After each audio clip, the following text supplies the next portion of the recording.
Welcome to a special episode of I'm Just Saying with your host, Sweetie Green, co-host, Charity S.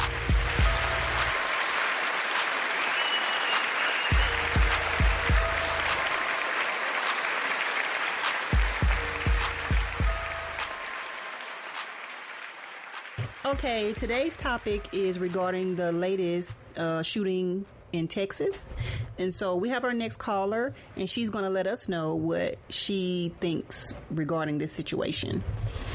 Yeah, this is really important, and I'm glad that we're giving the people, the chance to have say something about this issue. It's getting really bad. It is. And, parents don't need to have to wonder, if their kids are going to be safe or if somebody's having a bad day. So in regards to the teachers carrying weapons, I am completely against that, only because they're pushing the responsibility of safety and security on the teachers when that's not their job in the schools. I've been going to meetings for safety and security with DISD, and a problem with the safety and security in the schools is it has not evolved since the first shooting, and I'm talking about before Columbine. There was several mass shootings before Columbine. One specifically was Jonesboro, Arkansas, where 11 and a 13-year-old went into a school, and the 11-year-old was the main shooter, shot 4, and then there was 2 other people, but that they had an arsenal of weapons. This is the alarming part. It was a year and a month before Columbine. They had an arsenal of weapons in their van. They stole the van, had a ton of weapons, bombs. This is 11 and 13. The 11-year-old was doing the shooting because the 11-year-old was the competitive shooter. He would go and compete shooting. So that's why he was able to kill people, because he knew exactly what he was doing. And so that was the alarm that should have been rang before Columbine, but they never made a big deal because there was only 6 people that died. Fast forward a year later, Columbine happened, 15 people died, and then that's when, it was a big deal. But mind you, there was several mass shootings before Columbine. The situation I have with this is, back in the day when they were building schools had only several doors to enter and exit. They're building schools now. They're building schools with 15 to 20 doors. Wow. which is so unnecessary and increases how unsafe it is for our students and our children. So my thing is, you've been waiting since the first mass shooting. I think it was in 1993 when it's really started. It got going, yeah. And so, and also, okay, let's even go to the 90. I think it was 95 when Timothy McVeigh blew up that federal building, and that was a daycare in there. And the situation with that is they immediately changed legislation to make sure there will never be a daycare center in a federal building. And they also restructured how people would enter federal buildings. And so if you can restruct all that with the federal building and make sure that kids are safe because they're not attached to it, why couldn't you do the same thing for the first mass shooting that happened, or Columbine? Let's just go from Columbine to now. Why couldn't you construct schools to keep our kids safe? So now what they want to do is they say, let's put it off to teachers. Teachers have emotions. Teachers are going to jail behind children. Yes. So they're not even psychologically, some of those teachers aren't even psychologically, mentally able to handle them, let alone be that responsibility put on them. So the situation I say is, let teachers teach, and because our hike, like I got slammed with almost $100,000 hike on my house. For taxes. Why can't we use that money that you guys are finding a gold mine in because of the real estate to put a security to put police, whether it be a retired veteran who has grandbabies in there that have a level 3 security license that they can protect kids, right. or or a police officer, ISD police officer, we can afford, now that we have all these tax cuts, we can afford to put hire more police, ISD police officers so that they can stand in front and make sure all the kids that are coming one way are getting monitored. They have the metal detectors coming in, the doors that they have at the city. You can go to the city hall, and we want the same setup because we have to evolve with security. Right. With the now, we haven't evolved, so that's why there's still people have access to our kids. You know, right. There was a shooting in Alabama that the guy was trying to enter, and with the kids in camp, he got shot. The shooting happened with in Duncanville, but why? But it comes to that now. Why can't we just construct the places to where we can, if there's any children in the building, group of children, we protect them. But number one is the schools, because that's where that's what people are directly going to harm children. And I don't understand why it's taking this long. They want to constantly pass the buck off to other people. Go back to legislation, because that's exactly what they did with COVID. They stopped COVID at the door within a summer. They reconstructed legislation within a summer. But you can't stop a mass murder coming in, and it's taking you 23 years and still can't counting. So it's just absurd to pass the buck on to the teachers versus just constructing less doors on the new schools, making sure that the kids don't have access to opening a door and letting some in, and make sure there's alarm at that door. If there's a side door, whatever, alarm immediately. The cameras are on it. Also, if there's something going down, and here's the problem, this is also the problem I have with the last mass shooting, is because they did the exact same thing that Columbine did. Those police officers took several hours to go into the Columbine because there was a threat. Well, what are you here for? You're going to wait hours? People bled to death in Columbine. The exact same thing happened with Uvalde. Babies bled to death. Yeah. They could have saved those kids, but they waited. They did the exact same protocol that they did in Columbine. And it was sickening. I'm like, we went 22 years back Isn't that something? on that shooting? Jesus. It was absurd. So my situation is leave the teachers alone. Let them teach. Protect the teachers. Protect the children, because we're protecting our future. We're protecting people. Like, they don't take, like, you really have to, the legislators aren't invested in our children like we are. Because they're empty nesters. A lot of them are dinosaurs making decisions for our future. They have no business. And they can't go to private schools. Absolutely.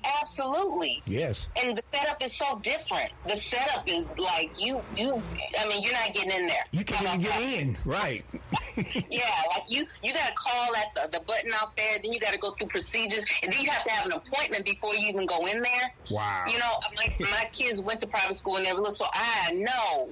So it's, now my daughter's at DISD, and I'm very vested in not just my daughter, but all the children. I want all of them safe. You know, that's why I go to these safety security meetings, because I want all our kids safe. That's you know? But they got to evolve, and that's what I told the ISD officers when we were having a meeting. Y'all haven't evolved.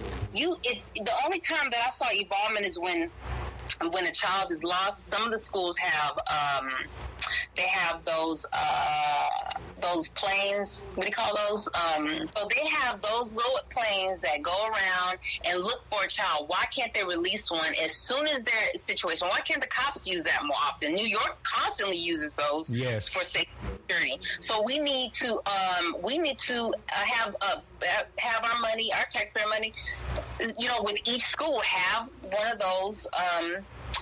I forgot what they're called, but those little planes that, drones. Have those drones on each school and hey, there's nothing wrong with if there's a situation or if there's a fight, for a principal or staff to hit that iPad button and release that drone to start looking for the threat. Right. And then once that threat is identified, then the police officers are already identified as well. So it's just simple things like that allows us to evolve with the times. And the ISD schools have not evolved. They are still 20 years behind, and that needs to change. And that cannot be put on teachers. That has to be put on taxpayers. That has to be put on taxpayers. Has to make legislators accountable. And then it'll be better. But right now, no, stop passing the buck to our teachers, to anybody we really need to make legislators accountable for changing the laws and making sure that our kids are protected. All right, that was Miss J. I won't say your name over the thing, so that was Miss J, and that was her comment. A long comment. And we sure thank you for that, and taking some time out your day, and we hope you have a good rest of the day. You too. Thank you so much for calling. Thank you. Okay, Miss J, thank you for your opinion. Our next caller we have is Miss Vaughn, and she's going to let us know her opinion regarding the situation.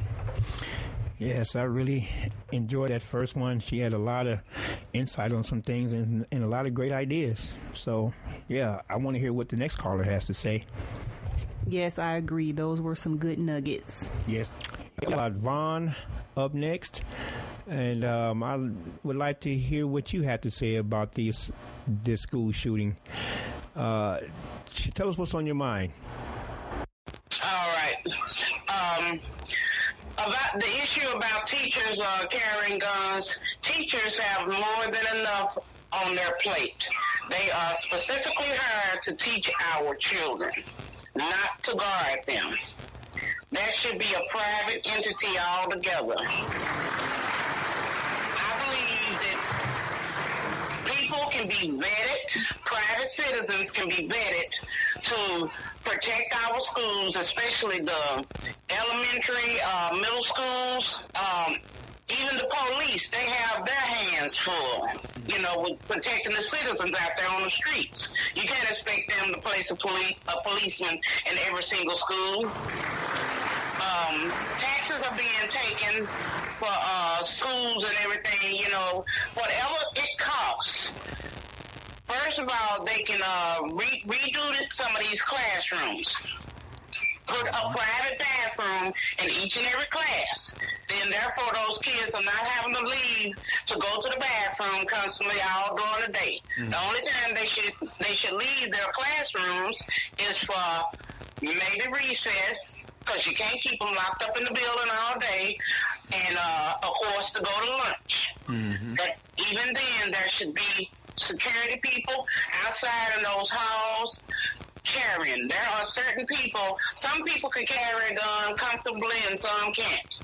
Now, when I was young, in my 20s, I carried a gun.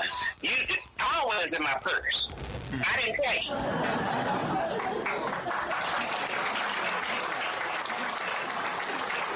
Now that I'm older, I'm a senior citizen, I've been thinking about buying another one.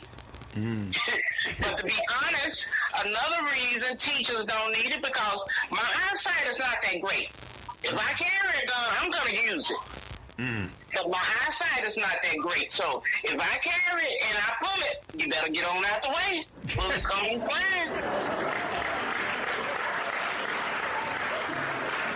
That's the way I look at it. So everybody can't carry. These people, the ones that are carrying, like I said, get them vetted. Then there are classes that they can take. They have so many hours of training.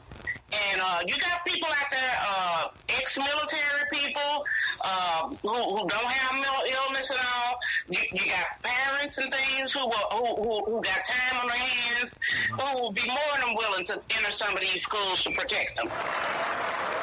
Lock those schools down during the day. You don't have anybody coming in and out unless they are going first to that office. That's right. So, I mean, it's ways to protect these kids. The high schools, that's a different thing. Right. Those kids are a little bit older, but the little ones, they have got to be protected better. Right. So that's why I just don't get it. There's security out there. You you got people who have all kind of skills. Like I said, ex-military people who know how to map this plan out and everything. Come on, we got to do better to protect these kids because I'm just sick and tired of this. You know, the recent deal we had at the stadium, kids out there trying to enjoy themselves at summer school. Mm-hmm. Oh yeah. And, didn't even make it through the first day without a shooting. Sickening. Yeah, this has got to stop. Why do you want to pick on these babies? Lord only knows. It's just it's definitely a sickness. Yes. But yeah, we have got to be better. We got to do better, and we cannot expect our police department to do more than what they're doing because they now, since they're having all these problems with shootings and all, they're very severely understaffed. So we got to help out more. All right, I hear that. Thank you for that call, and I sure appreciate the ideas and your feelings about this. Up next, we have D. Let's see what you got to say about this school shooting, and they're killing our kids. Yes, this is D. I currently live in the DFW area. I was born in Germany, but I grew up in Texas, California, and Ohio. I was a Marine. Son of two people that were in the Army. My stepfather's also Army, retired E9, who is a government buyer of munitions and rounds right now. He's the guy that tells them what to buy. I grew up in those three hunting states with conservative values, liberal values, swing values. My wife was a teacher for over 20 years, and the military is my family. I have police officers, you name it. I've been around guns my entire life. I grew up in Texas where I remember we were able to drive on campus at 18 and up, park, have your rifles in the window, and ammunition in the car. I remember I could probably see 3 dozen rifles in the parking lot at that time, and there was no school shootings, so I'm a person that doesn't believe that the gun is a problem, but I just know too much information about what happened. I just knowing all these facts and just having it, like from 1900 to 1950, we had street sweepers, we had Tommy guns, we had 150 round clips, and zero, well, actually I think that it was one school shooting in that entire 50-year period. So it's not the guns. Wow.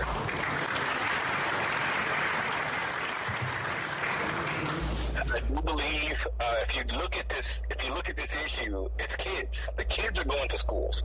18-year-olds, 16-year-old, 12-year-old, 14-year-old. These are kids. Mm-hmm. And the majority of them are also in rural areas. Columbine was rural. The Uvalde is rural. This is not a major city. These are not major cities. And these are Mayberries, and you're expecting these police to just react to this, and these are heavily emotional reactions, and we're wondering what would make a child that type of intensity. Because I know in the military they were brainwashing us to kill. They were telling us, they were teaching us how to get in that mindset, because what are you doing here if not? So to look someone in the face and take their life is a very emotional attack. So what has a 16-year-old or an 18-year-old been through? So listening to the news today, a Senate committee came out and said that they're looking into the mental health of these children, and that's where we're going to find more of the solution.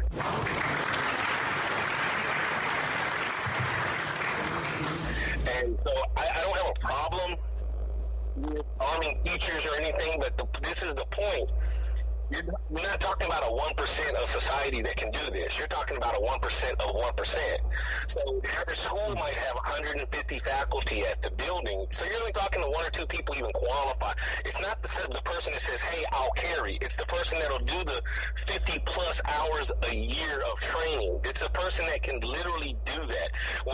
If you hear an explosion, 9 times out of 10, you run the other way. We're looking for the person that runs to the explosion. So does that person going to be at every school? Is that person going to keep up with their training and understand they can't leave the school? So, or you're looking for another person. So I don't necessarily think that's the perfect example. I don't have a problem with there being a person that is armed on campus. There's usually an SRO in major cities and stuff, a student resource officer that's supposed to be that, but in reality, it shouldn't be address the shooter. We should address the shooter when we find out emotionally why are they there. How an 18-year-old in Buffalo has a $3,500 rifle, has over $10,000 in munitions on him, and he doesn't have a job that pays like that.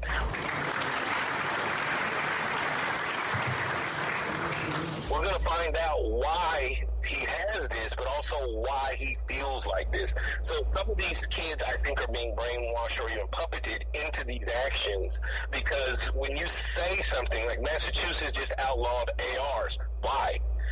A $200 AR off the shelf is going to fall apart in a couple of rounds. We're not looking at that. We're just blaming the manufacturer. All AR means is Armalite. It just means it's a light rifle that shoots.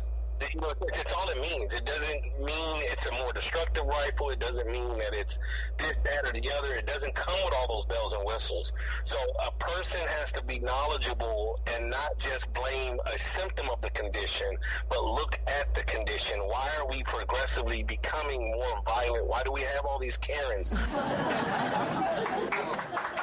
Why do we have all of this emotional reaction? Because that's what it is. We're looking at people that think that their feelings are more important than the law, more important than order, more important than discipline.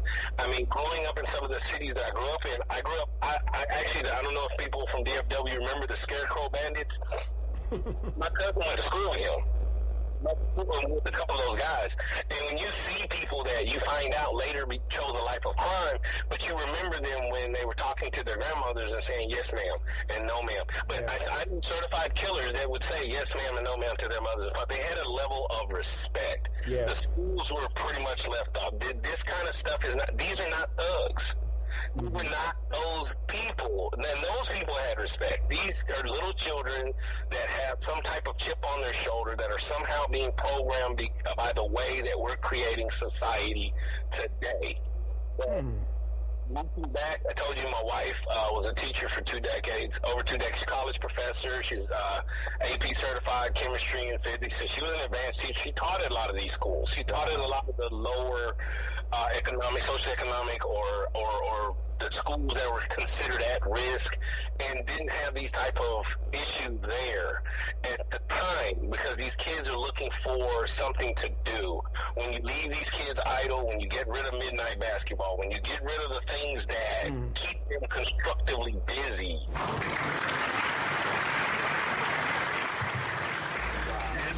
that's what you're doing. Idle minds, that's what's going to happen, you know. So, and you can't blame the video games. Video games are 30 years old. You can't blame all the problems we want to blame are 20, 30, 40 years old. So, and we weren't going through that then. So something has changed in the last couple of generations and how we're allowing these people to not only feel this way, but to feel like this is their only recourse, to feel like this is the way to solve the problem and whatever they're going through. So mental health is being way overlooked. And we have to address our children because our children are what's taking care of us. They're adults in training.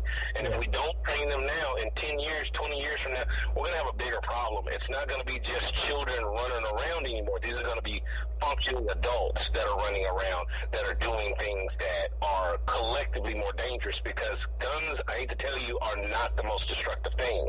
And so when we talk about this kind of stuff, I mean, I can spend time in a grocery store and do way more damage than these people can with these munitions. And so we kind of got to focus on the source of a problem, not just trying to hack down all the symptoms and hope it goes away.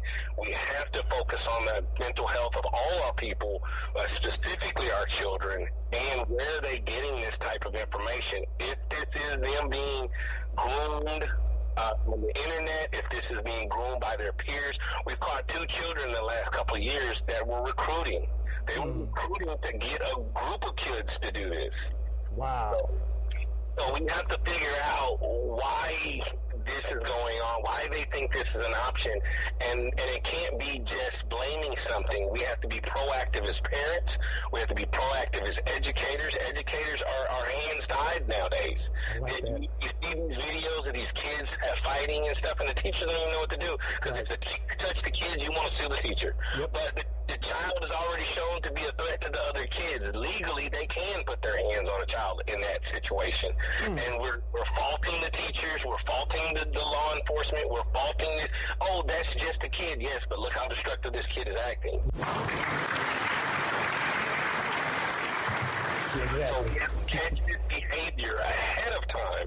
Start citing these children, and so they have a record, and not so much to end their life, but to show, hey, this kid might have to go to psychiatric evaluation. We're not teaching conflict resolution. I got 3 reasons why I feel like that. It's because we're teaching them that their feelings are most important. We've got them facing these computers all the time. Yeah. They're not touching people. They're not looking at people and reality the same. And then on top of that, we've gotten rid of the bullies at early ages. And I'm not saying people should be bullies, but we used to teach conflict resolution at that point. We used to teach people how to get through their problems instead of just vilifying bully and making it seem like life is supposed to always be great. Life is not supposed to always be wonderful. You're going to have good days. You're going to have bad days. That's and right. if we stop teaching that resolution, if we stop teaching that conflict resolution or those problems, overcoming our bullies, overcoming our situations, and having to put that work in, that's where we're going to get those people that aren't going to quit so easily. Because, in my opinion, when you pick up a gun, you've already quit. Right. That's because that is an instant change, and when you do that, that's quitting. And we can't quit so much. We can't quit on ourselves. We can't quit on our families. And trusting high-stress jobs like teachers to somehow become superheroes and shoot everybody down. I don't know if they can shoot a student they taught for the last 6 months, you know? Oh, wow. I didn't think about that. You're asking people to do. And so we have to look at that. This is a community effort, and we have to all participate because we can't depend on one cape superhero to come in and save everybody. Well, that right there was really interesting points there. Very in-depth. Depends. That wouldn't be the first gun I pulled. If I wanted to clear a room, an AR would not be. It's a rental gun. It's a platform. It's not. I think some people have an idea of guns because when you omit the AR, what about the AKs? Or not understanding that I can get any semi-automatic handgun in the world. I can get any one of them, get an elongated barrel, and put a buttstock on it, and I have your rifle. Wow. But there's no addressing of that. So it's not the gun is the problem. All of the guns do the same things. I can go back to I can get a rifle made in 1885 and duplicate every shooting you've ever seen because they were 7 rounds and they were high caliber. What else do you need? You don't, because they're not shooting 57 people. They're shooting a handful of people because everybody runs when they hear bullets. Right. You see what I'm saying? So you don't really need a high-powered weapon. You can get a hand. I don't even know what assault rifle means. You know, these are buzzwords. And in the shooting community, they're not really. They don't hold that kind of weight because when you understand what they are, you're just like, oh, okay, that's not what I would do with that. So overall, you think that the teachers basically should not have the guns in school then at the end of the day? I wouldn't disqualify one that can prove, but we want people to just walk around with a gun because they're 18 and over. Okay. You have to practice driving a car longer than that. I mean, there's no other licensing of any other thing. I mean, maybe a fishing license that you don't have to show more proficiency at. I mean, we spend more time in doing that. I don't know what else we can do to express this is a gun. This is serious. Yeah. And just because someone told you which side goes out and which side goes in doesn't qualify you to be a superhero for 1,000 kids. Right. I wouldn't mind a teacher, but are you going to train the teacher correctly? Are you going to psychiatrically evaluate this teacher as well? Right. Over the time, because that's a lot of stress. Because you're going to see that because you're teaching other people's kids. You got 150 kids or up to 200 kids or whatever that you're seeing in high school around the country, these teachers are already having 25, 30 kids in the classroom. Right. Exactly. Do I shoot the two kids that are fighting each other right now? Do I wait to see a gun? Do I shoot the student that threatened me and slapped me upside the head? Because you saw that about 3 months ago.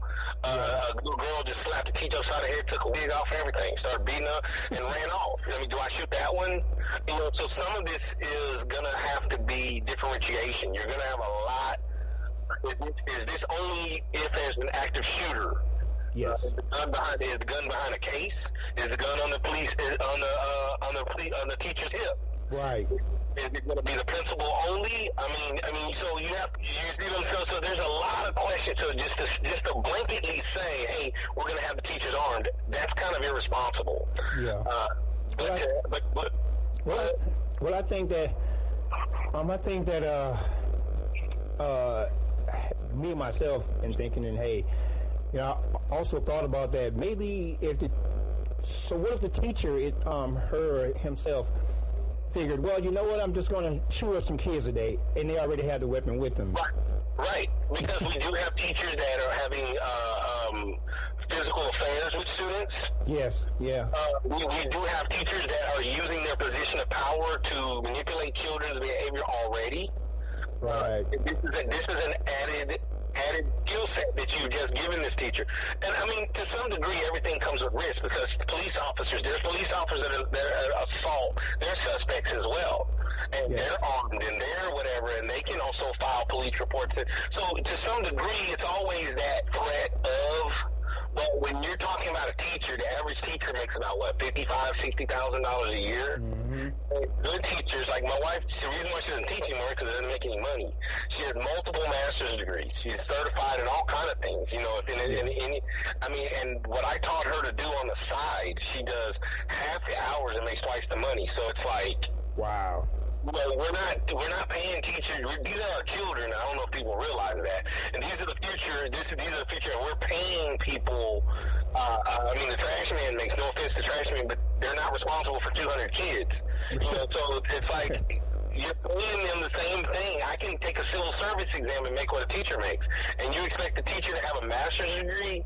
You expect the teacher to have all these hours over the summer, all this other training, and you're paying them like real regular people. You're not respecting the craft, and the good teachers are leaving. So you have the high stress teacher, you have the teacher that's skating by. These are the ones you want to arm. Wow. You know, and I mean, I hate to say it that way, because there are some good teachers, but you know, they're going to be fewer and farther between because you're putting them in super high stress environments. Yeah. You want them to make instant response actions, and that's very dangerous. And it goes back to what the children are doing. So if we identify these kids, not even identify, but if we start training kids in conflict resolution, if we start re-stressing value systems, special to your mom, you're not special to everybody else. So you start teaching that if you're not the end all, you will get better results, and start picking out the kids that do have these feelings, and realizing, like, why do you hate people like that? Why do you, I mean, that's an emotion. 85% of all people that are murdered by family and friends. You know what I'm saying? So the first murder suspect is going to be family and friends. Another 7% are people that know the people, because, like, I called somebody on you, or I set you up, or you were messing with my girlfriend or my wife. So that's another percentage of person. So the person that killed you wasn't a family or friend, but they're directly connected to family and friends. See what I'm saying? So the majority of murder is actually very passion oriented. To look someone in the face and take their life is it's an intense feeling.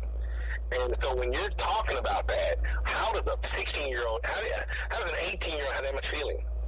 Right, exactly. About anything, let alone to take out 10 people, like to take out people in succession. Yes. That's crazy. And it's not the gun that's not really doing it, because remember, there was more accessibility in the 1900s when everybody was hunting. Right. There was more accessibility then, and there were no shootings. You know, when there was mob gangland murders everywhere, 10 people died here, 15 people died there still weren't school shootings. So what is the motivation now? And it has to be something we're not handling at home. And I think that's something that we need to dive into. It's deep, and this is a very, very touchy subject. And Yes. and I'm sure that we're going to have a lot more callers, probably similar to yours or maybe completely different. But I do appreciate your call. What would you say your name was again? D. All right, D. I sure appreciate you. Thank you for joining the show. I hope you tune in and like us and subscribe us on YouTube. I sure do appreciate I you. appreciate the voice, and I hope that some of these conversations lead to some very positive gains. And I will say this, the one thing that I'm not disappointed by these conversations, I truly believe that although both sides disagree, I do believe that most people, probably 99% of them, do want resolution for our kids. We are trying to go to the same place in this. Unlike other very politicized conversations, I do believe most people do want the best for our kids. Yes, sir. Well, with that, we'll end that. All right, sir. Thank you so much for your call, and hope to hear from you soon. All right, thank you. Thank you. All right. Thank you, callers, for calling in and letting us know your opinions. Yes. And to our viewers, thank you guys for tuning in, and we look forward to seeing you next week. And don't forget now to like, comment, and subscribe. Yes. Let us know what you guys think. Give us a thumbs up. All right.